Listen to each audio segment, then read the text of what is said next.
Bonjour à tous, c'est Emmanuel de Yam Yoga.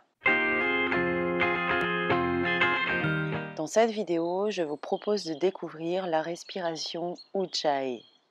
Avant cela, n'oubliez pas votre cadeau, une séance de yoga en 5 vidéos pour se sentir bien dans sa tête et dans son corps. Pour cela, il vous suffit de cliquer sur le lien dans la description juste en dessous de cette vidéo.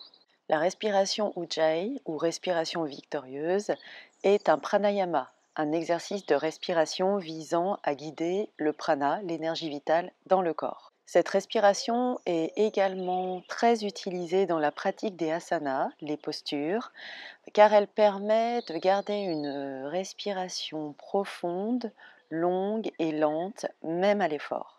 Alors Ujjayi se reconnaît par le bruit venant du fond de la gorge qui ressemble au doux son des vagues de l'océan. Cette respiration est la résultante de 2 choses. Le mouvement du diaphragme. Vous vous rappelez, si vous regardez cette chaîne régulièrement, que lorsque la respiration est diaphragmatique, elle ralentit naturellement. Si vous voulez en savoir plus sur cette respiration, je vous invite à regarder ma vidéo sur les fondamentaux de la respiration. Et également une légère constriction de la glotte dans la gorge pour créer de la résistance et restreindre le flux d'air qui rentre et qui sort de ses poumons. La respiration ralentit alors considérablement et l'esprit devient alerte et centré. Dans cette vidéo, nous verrons donc comment établir cette respiration Ujjayi et comment l'utiliser dans la pratique du pranayama et également dans la pratique des postures. Il faut savoir que la respiration Ujjayi est encore plus efficace si elle est couplée à l'utilisation des bandas. Si vous ne savez pas encore ce qu'est un banda et comment activer vos bandas, je vous invite à regarder ma vidéo sur le sujet, comprendre et pratiquer les 3 principaux bandas.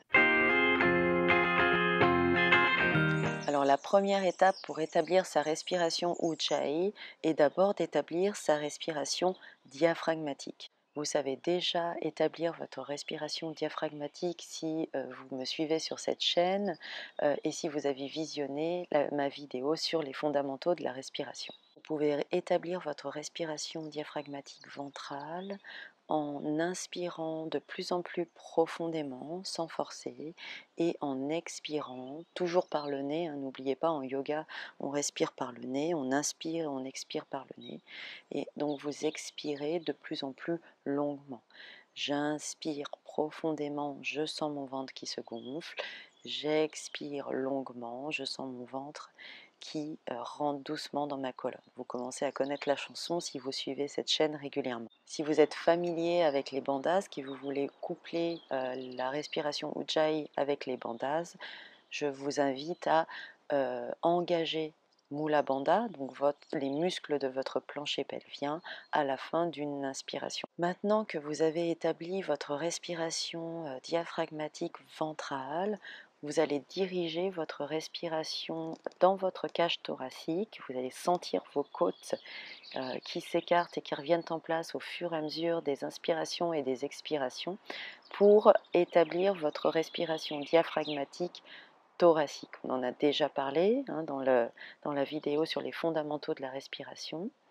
Et donc là, il s'agit d'inspirer et d'expirer en engageant l'abdomen afin de diriger l'action du diaphragme dans la cage thoracique, afin de diriger le souffle non plus dans le bas-ventre, mais dans la cage thoracique.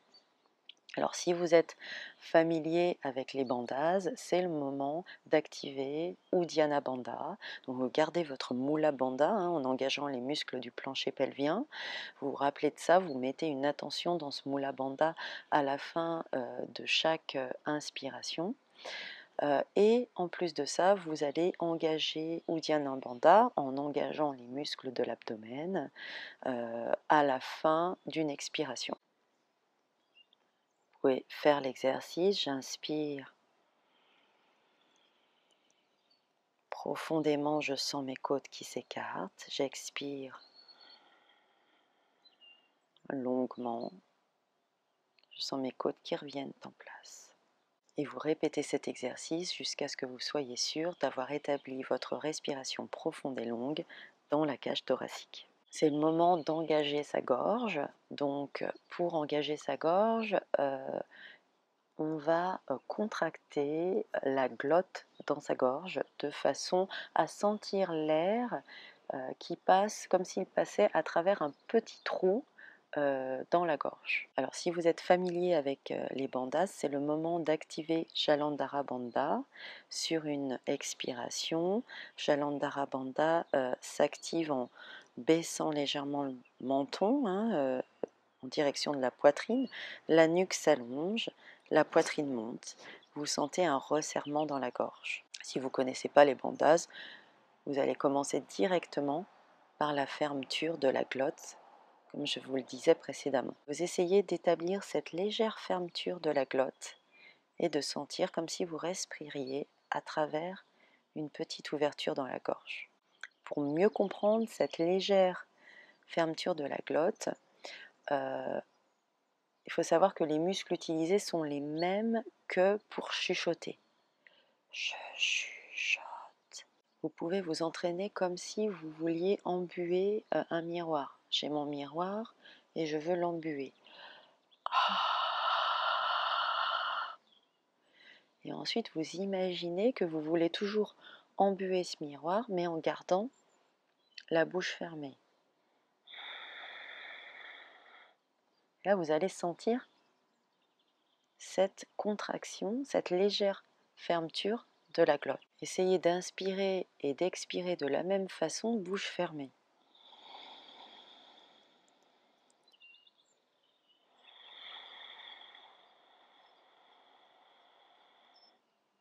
Vous pouvez vraiment exagérer le son au début et même pendant votre pratique, quand ça devient un petit peu difficile de maintenir cette respiration, vous pouvez exagérer le son, c'est pas un problème. Et on continue l'exercice. J'inspire.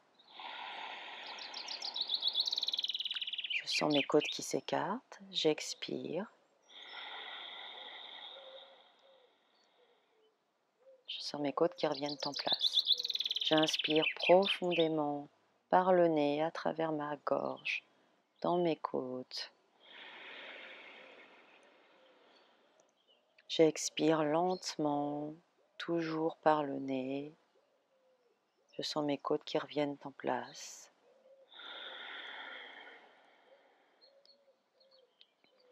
Et je sens ce flux d'air à travers le petit trou que j'ai créé dans ma gorge. Donc je le répète pour être sûr que vous avez bien compris, en yoga on respire toujours par le nez, on inspire et on expire par le nez.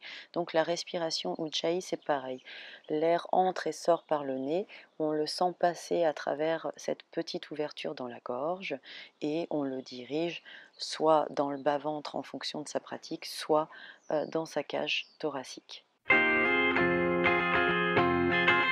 Parlons maintenant de Ujjayi en tant que pranayama. La respiration Ujjayi est en effet avant tout un pranayama, c'est-à-dire un exercice de respiration visant à diriger le prana, qui est l'énergie vitale, dans le corps. Cette respiration se pratique en général en posture assise, les yeux fermés. Si vous avez des difficultés pour vous asseoir confortablement, je vous invite à visionner ma vidéo posture de méditation assise et repères pour bien s'asseoir. Une fois que vous êtes bien installé, vous établissez votre respiration diaphragmatique ventrale puis thoracique. Pour le pranayama, pour Ujjayi dans le pranayama, la respiration est thoracique. Et puis vous maintenez cette respiration diaphragmatique thoracique profonde et longue à travers votre gorge comme on vient de le voir. Et vous répétez cet exercice, vous continuez cet exercice pendant environ 5 à 10 minutes. Si vous voulez aller un peu plus loin dans cette pratique du pranayama, vous pouvez visualiser le prana. En yoga, le prana prend plusieurs formes dans le corps, dont les deux principales sont prana et apana. Prana est une énergie qui tend à monter, à se dissiper vers le haut et qui est située dans notre poitrine. Et apana est une énergie qui tend à se dissiper vers le bas, qui se dirige vers le bas et qui est située dans notre bas-ventre. En pratiquant la respiration Ujjayi, vous imaginez que vous inversez ces deux flux d'énergie. Vous dirigez prana vers le bas et vous dirigez apana vers le haut, dans des directions dans lesquelles il ne circule pas normalement. J'inspire à travers ma gorge, profondément dans ma cage thoracique. J'imagine que je dirige prana vers le bas. Et quand j'expire longuement, à travers ma gorge, j'imagine que je dirige apana vers le haut. Le but du pranayama étant de faire circuler les énergies dans le canal énergétique principal qu'on appelle Sushumna et de bien faire circuler toutes ces énergies à travers tous les chakras afin de nous amener à un état d'éveil supérieur. La respiration Ujjayi favoriserait donc le chemin vers l'éveil. Et la maîtrise des bandhas rendra cette pratique encore plus efficace. Alors rassurez-vous, si vous n'êtes toujours pas convaincu par ces histoires d'énergie vitale, de prana, d'apana, de canal énergétique, sushumna, de chakra, vous pouvez très bien pratiquer Ujjayi, ce pranayama, et en bénéficier des bienfaits physiques et mentaux de cette pratique. Alors Monsieur BKS Iyengar, dans son livre Light on Yoga, la Bible du yoga en français, nous liste les bienfaits de ce pranayama. Aère les poumons, dégage les bronches, donne de l'endurance, apaise et régénère l'esprit, tonifie l'organisme tout entier.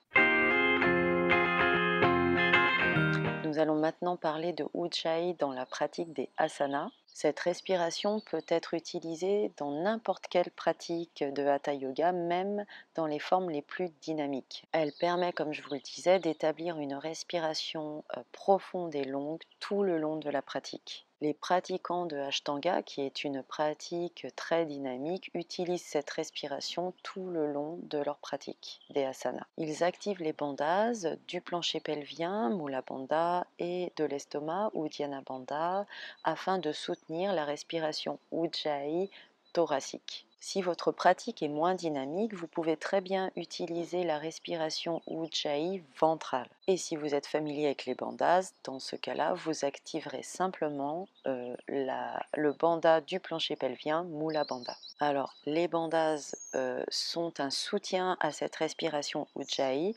En revanche, cette respiration peut très bien se pratiquer sans l'activation des bandhas.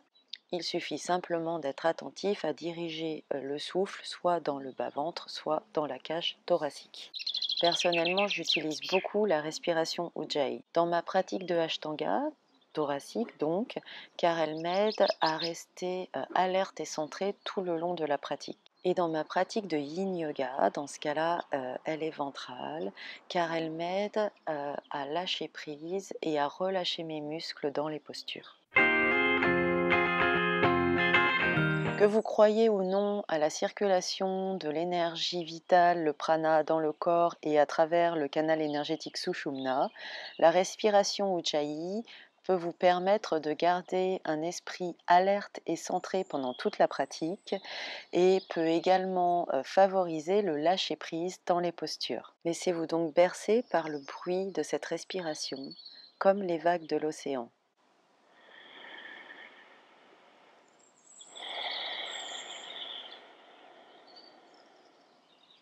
Au début, le son de votre respiration sera peut-être un peu fort, mais au fur et à mesure de votre pratique, il deviendra plus raffiné, presque inaudible. Un son très doux. Cela peut être difficile lorsqu'on débute de maintenir cette respiration tout le long de la pratique. Allez-y étape par étape. Lorsque vous identifiez que vous avez perdu cette respiration pendant votre pratique, reprenez-la tout simplement doucement. Et si vous ne pouvez pas, dans certaines postures ou dans certains enchaînements, maintenez simplement une respiration profonde, longue, lente et par le nez. Et gardez toujours en tête, je vous l'ai déjà dit, que votre respiration en Hatha Yoga est votre principal indicateur. Si vous perdez cette respiration profonde, longue, c'est que vous êtes allé trop loin dans les postures, que vous n'êtes pas à votre juste limite, que votre ego est rentré en jeu, que vous forcez la pratique. Donc essayez d'identifier ces moments-là et de ralentir la pratique, de sortir des postures difficiles ou en tout cas de les ajuster. Vous pouvez retrouver l'article à l'origine de cette vidéo sur mon blog yamyoga.fr. Je vous mets le lien à l'article dans la description juste en dessous. Si cette vidéo vous a intéressé, mettez-moi un petit pouce j'aime et n'hésitez pas à mettre vos commentaires juste en dessous de cette vidéo. Et n'oubliez pas de vous abonner à ma chaîne. J'y mets des articles en vidéo comme celui-ci ou des pratiques chaque semaine. Je vous dis à très bientôt. Namasté.